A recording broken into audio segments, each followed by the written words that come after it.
the name mentions, the Victorian era was right in the middle.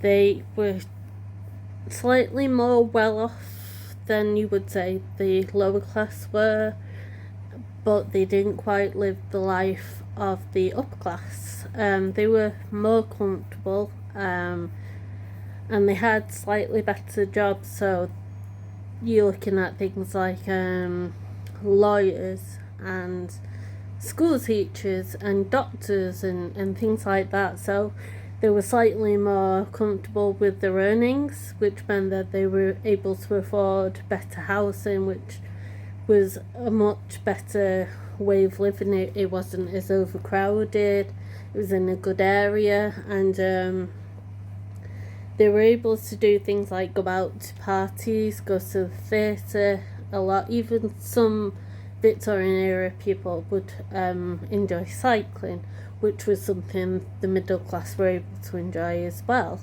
They took great pleasure and respect and importance towards education, and how that kind of made you a little higher up in society, because you could send your children to school and you had to earn a certain knowledge to be in a certain type of job as well.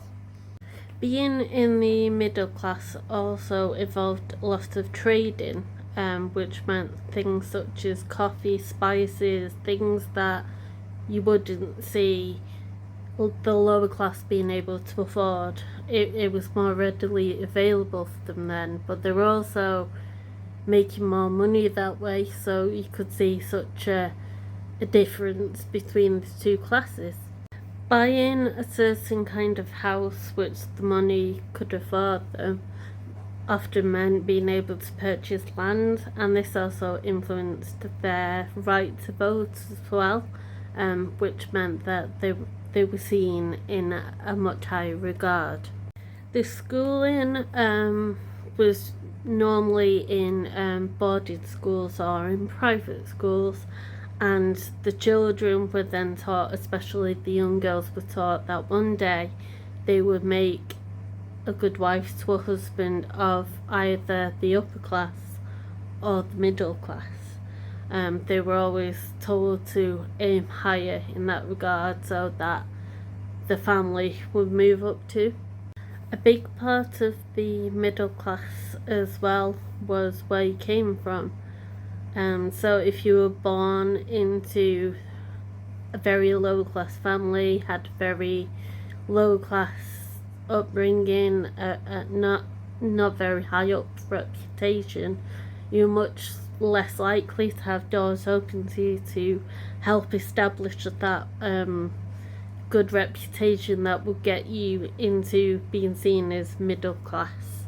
Going back to what I was saying earlier about going to sell and buy, a lot of people would go overseas to do this, bringing back things from India, America, places such as that, and they were known as merchants.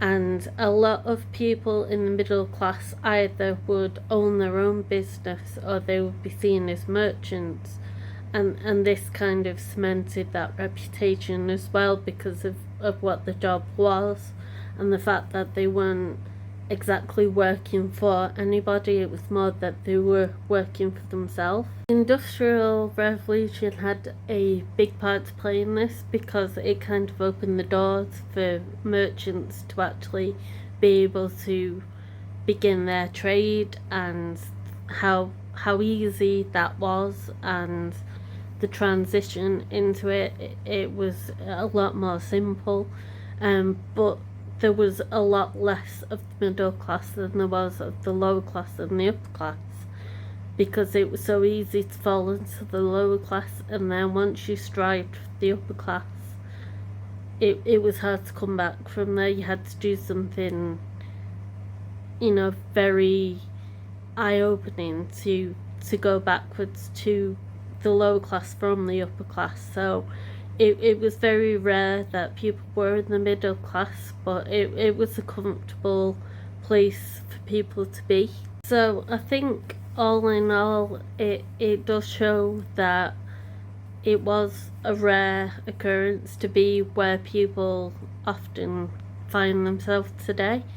I mean, with today's climate, it is easy to see how people fall into the low class category and how so few people fall into the upper class category, and then to be right in the middle is what everyone strives to be.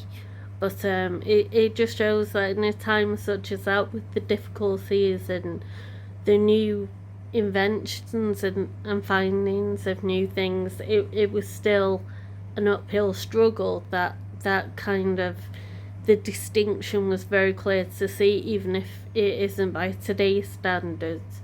It was a lot easier for people to see, well, this person's upper class, this person's middle class, this person's lower class, and there was no in between. You were one of them or you were the other, and that was more, it seems like it was more difficult. But a lot of, findings and writings from the Victorian era would say it was very happy time, because I think, if a Victorian person could time travel and come to the future now, they would probably say we have it pretty good.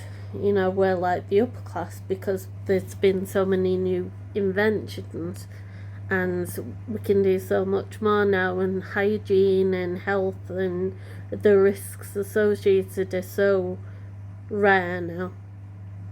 I think a Victorian person would say they would be happier now. But I think with the fact that they didn't have what we have today, and they had no knowledge of how things could be, I think they made the most of what they have. And even in the video I mentioned, with the lower class, they would find their own entertainment, they would go to church functions, they would make themselves happy. And I think that's very important to see now that we're looking back at it, that they always strived to be happy no matter what happened or how it impacted them. They were still happy. And it's very telling of now, when things go a little bit wrong. It's like, just imagine what it was like when that wasn't a situation at all, and these wonderful people found a way of living that was different to ours, but it wasn't bad by their standards.